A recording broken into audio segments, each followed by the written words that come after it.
Enzo Recto, kalaban ang katiwalian at kasinungalingan, kakampi sa katotohanan at kabutihan.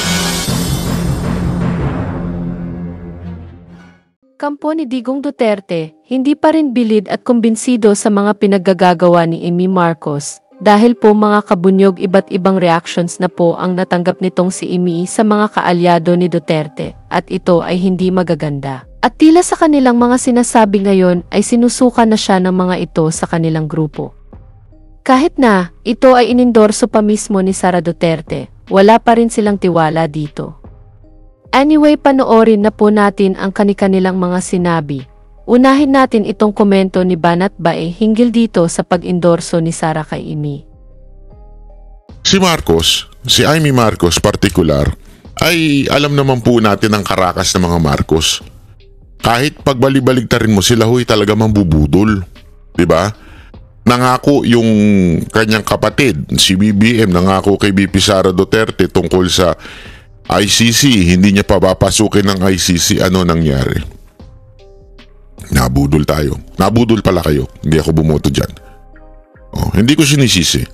Kaya lang, mga kababayan, dun sa mga nagsabing nabudol sila ng BBM, tapos ngayon papayag na naman kayo na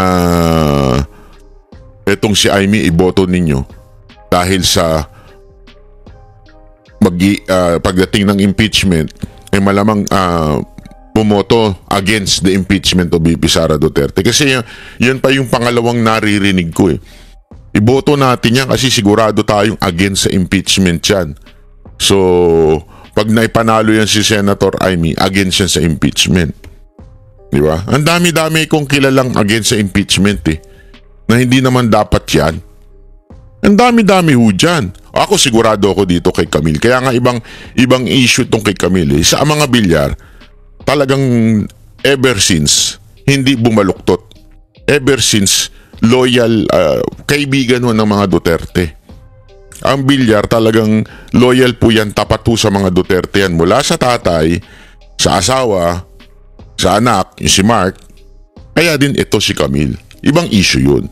Pero pagdating mo dito kay Senator Amy, ano ang proof nito o ano yung masasabi mo mas matibay na sandigan para pagkatiwalaan natin ito?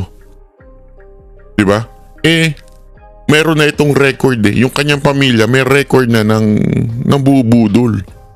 Diba? Bakit? Paliwanag ko lang sa inyo ha. Ilapit-lapit ko lang tupuan. Bakit kanyo? Tandaan ninyo, si Senator Amy ang nakiusap kay BP Sara Duterte para maging Vice President ng BBM. At ang kanyang, di ba, sinabi niya pa nga, hindi mananalo ito pagka hindi mo sinamahan. Ibig sabihin, mga kababayan, ang tunay na close talaga kay BP Sara Duterte si Senator Amy. Siya ang dahilan kung bakit nakipag-team up si BP Sara Duterte kay BBM. Diba? Tas eto na naman siya. Kung ano man ang pinangako niya, sa tingin ko budol na naman ho ito. Nangako siya dati. Sana pinanagutan niya yun. Diba? Sana ho pinanagutan niya yung kanyang pangako na ano. Hindi kasi pwedeng sabi hindi, kapatid ko yun. Ano nang palusot yan? Diba? Hindi pwede yun.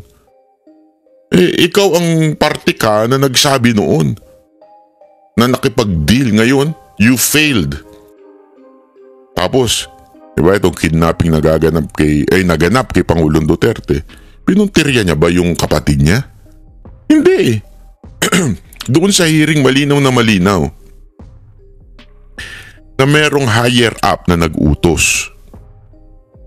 Merong nag-utos. Hindi lang si Rimulya, hindi lamang po si Marbil, meron talaga nag-utos sa taas. Pinuntirya ba ni Senator Amy yung kapatid niya?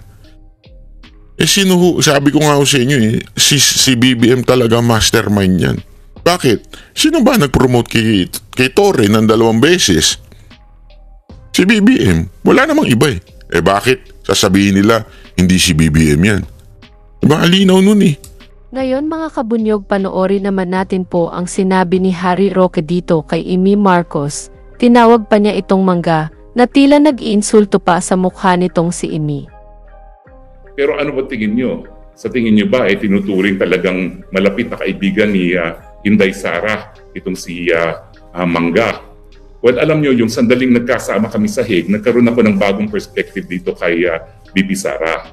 Meron pala siyang distinction sa mga tunay na kaibigan at ang mga tunay na kaibigan niya ay hindi talaga nasa larangan ng politika at meron din siya mga political friends. At sa tingin ko, ang tingin niya kay Amy Marcos ay political friend na talagang alam naman niya na mga political friends ay naroriyan lamang kung meron din silang silbi sa iyo. At hindi ito yung mga tao talaga na pagkakatiwalaan mo with your own life. So sa tingin ko, ganyan ang tingin ni Inday Sara kay Mangga. Hindi para pagkatiwalaan si Mangga sa kanyang buhay, pero alam niya na sa politika, talagang kinakailangan lang magkaroon ng alyado. Kumbaga, scratch your back at scratch your back. Ngayon, nangangailangan ng suporta si Amy Marcos. Siyempre, tinulungan siya ni Inday Sara at inaasahan naman natin na bagamat minsan nang nabigo si Inday Sara doon sa kay Amy Marcos dahil ginamit nga siya para manalo at talaga namang wala namang masyadong nagawa si Inday Sara, si Amy Marcos para itigil yung mga maiitim na balak ng kanyang kapatid at ng mga kaalyado ng kanyang kapatid, kahit papano, magiging kakampi ni Inday Sara itong si Mangga Amy Marcos. Alam ko mahirap tanggapin na na-endorso na naman ang BP Sara ang Mangga Amy Marcos. Gaya ng sinabi ko sa inyo, no, ako yung pinakahuli-huling bumitiw kay Amy Marcos sa pagkakatiwala sa kanya. Hanggang sa muli, ako talaga'y umaasa na magiging tunay na kaibigan itong si Amy Marcos. Pero ang katunayan po, sa politika, wala talagang tunay na kaibigan. At yan ang isang natutunan ko na kay Inday Sara. Ang tunay na pagkakaibigan, yun yung mga taong labas politika. Dahil talagang ang mga nasa politika, naggagamitan lang yan. Yan ang masakit po. At sa tingin ko, may mga dahilan naman ang Inday Sara. Huwag na po tayo magtampo kay Inday Sara. Bakit? Ang mga tatay ba natin, nakakulong ngayon sa dahig? Hindi. Ang ating posisyon ba ngayon ay nasa banta na matapos na dahil ikaw ay na-impeach na? Hindi. So kung Inday Sara na ang ama ay nasa kulungan sa dahig at kung si Inday Sara na siyang in-impeach na at dadaan sa paglilitis sa Senado ay nag-endorso pa rin kay Amy Marcos, sino ba naman tayo para tumutol? Hindi ko naman po sinasabi na hindi pwedeng magkamali si Inday Sara Duterte.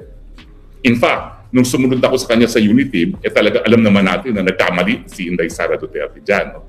Pero sa ngayon, tingin ko naman, natuto na ng leksyon si Inday Sara. Kung dati madali siya magtiwala, ngayon hindi na madali magtiwala. Kung siya ay nag-endorso, meron ngayon siyang dahilan. At ito ay dahilan na naman sa larangan ng politika. So tama na po ang pagtatampo, tanggapin na lang natin na sa politika talaga kinakailangan magkaroon ng ganitong mga moves, kumbaga. Dahil sa politika talaga kinakailangan may kakampi ka pag kailangan mo talaga ng kakampi, pero alam mo kung sino talaga ang tunay na mga kaibigan. Mangga, boboto ka lang namin dahil kay Inday Sara Duterte. Do not make the mistake na nabola mo kami, na ibang klase ka, na iba ka sa iyong kapatid. Nag-iisa lang kayo. Ang Mangga hindi po pwedeng magbunga ng santol.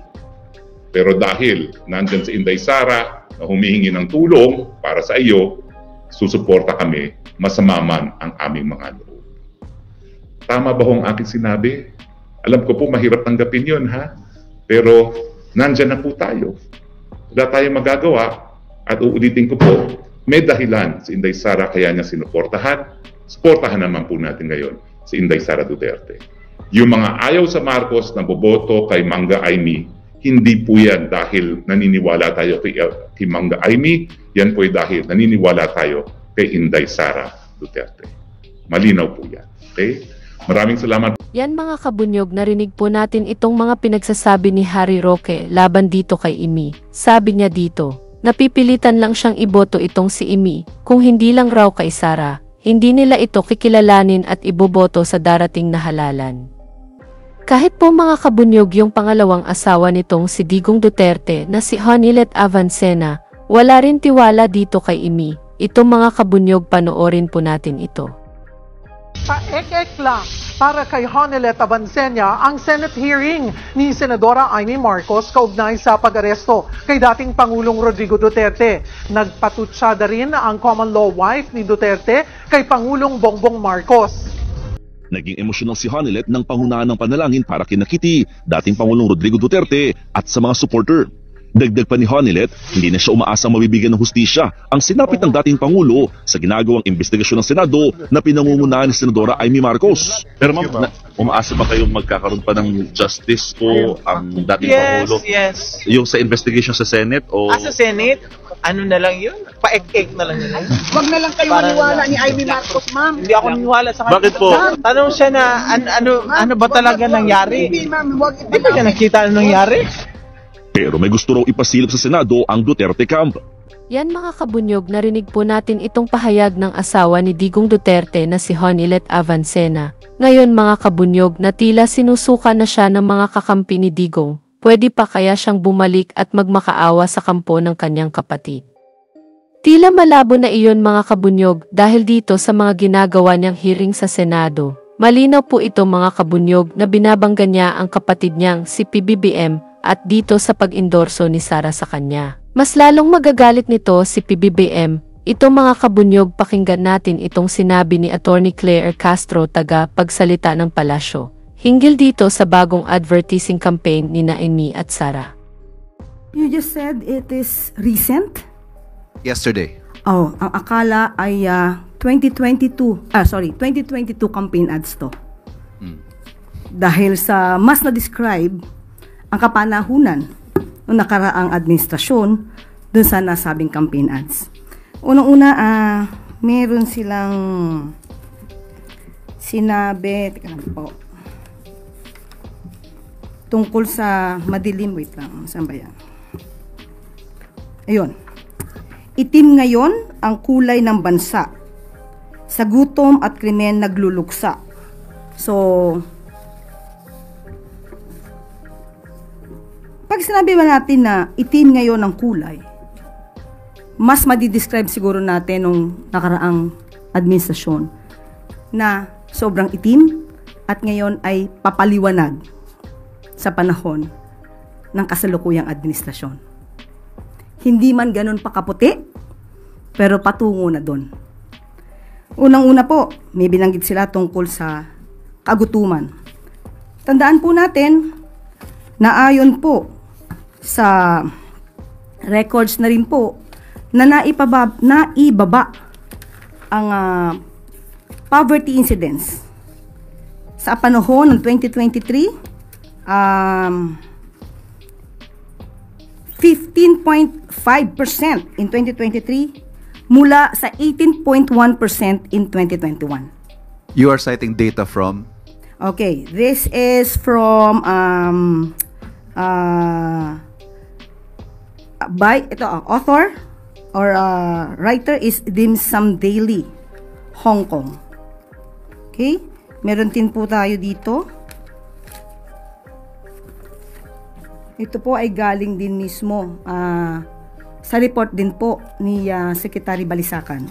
Okay, meron din po tayo dito na pinalabas.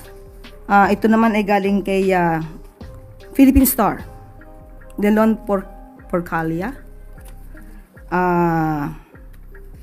Meron pong naitala na 7.2 trillion na utang ang dating administrasyon at dahil po dito ay patuloy pa rin po natin binabayaran sa kasalukuyang administrasyon. At sinasabi nila na tungkol sa krimen, tandaan po natin na meron din po na pinalabas na statistics at ito'y inayunan na rin po ng matagal ni Senate President Chis Escudero na sa panahon po ngayon ay mas mababa po ang crime rate as compared po sa nakaraang administrasyon. At sinasabi rin po ni Senator Amy, gutom na ang sikmura. Pinaliwanag ko na po yan about the poverty incidents. At gutom pa sa hustisya. Pero hindi po ba yung ibang mga kamag-anak, in particular po, babanggitin ko, ito ay galing sa panulat ni Christina Chi ng PhilStar.com. Sinabi po ni, and I quote na po sa kanyang panulat, Dalia Cuartero, whose son was killed during a drug operation in 2016, described feeling overwhelmed with tears of joy, tears upon hearing of Duterte's arrest. So dito pa lamang, marami na rin po nagsasabi na paunti-unti ay nabibigyan ng liwanag ang mga pangyayari. So, mas maganda po siguro mabanggit natin na ang mga botante po dapat ay maging, kukunin ko po yung sticker na nakasulat kay Madam, maging mapanuri. Huwag pong magpaloko sa mga sinasabi sa iilang campaign ads. Alamin ang katotohanan, iwasan ang fake news. Dignidad mo, boto mo. Kinopya ko po yan lahat mula sa kanyang sticker. Yun lamang po. Yusek, the other camp described the present administration or the present state of the country under this administration as itim. Now, kung merong kulay na i-describe yung present admin with regard to our present conditions, kung meron man po, ano po yun? Papunta na po sa paputi. Konting kulan na lang, medyo maputi na. Hindi pa lang po, hindi perfectly white, katulad ng aking sinabi, pero dun po patungo ang pang kasalukuyang administrasyon. Yan mga kabunyog, na saksihan po natin itong mga reaksyon ng kampo ni Digong at sa kampo naman ng administrasyon hinggil dito sa pag-endorso ni Sara Duterte dito kay Amy Marcos. Dito po natin makikita mga kabunyog na walang magandang pupuntahan ang isang balimbing or namamangka sa dalawang ilog. Kitang-kita naman sa resulta ng naging survey ng Pulse Asian na natanggal siya sa Magic 12 dahil ito sa patuloy niyang pagtalikod sa kanyang kapatid at kakasiksik sa kampo ng mga Duterte na alam naman natin na sinusuka siya ng mga ito. Anyway, dito na lang po ang aking topic. Mabuhay po tayo mga kabunyog. Bunyog, bunyog, halikan na kasama ka. Bunyog, kapag buklod ay may pag-asa. Luzon, Visayas, Mindanao, isa ang pananaw. Sa bagong Pilipinas ang bunyog isisigaw. Bunyog, bunyog.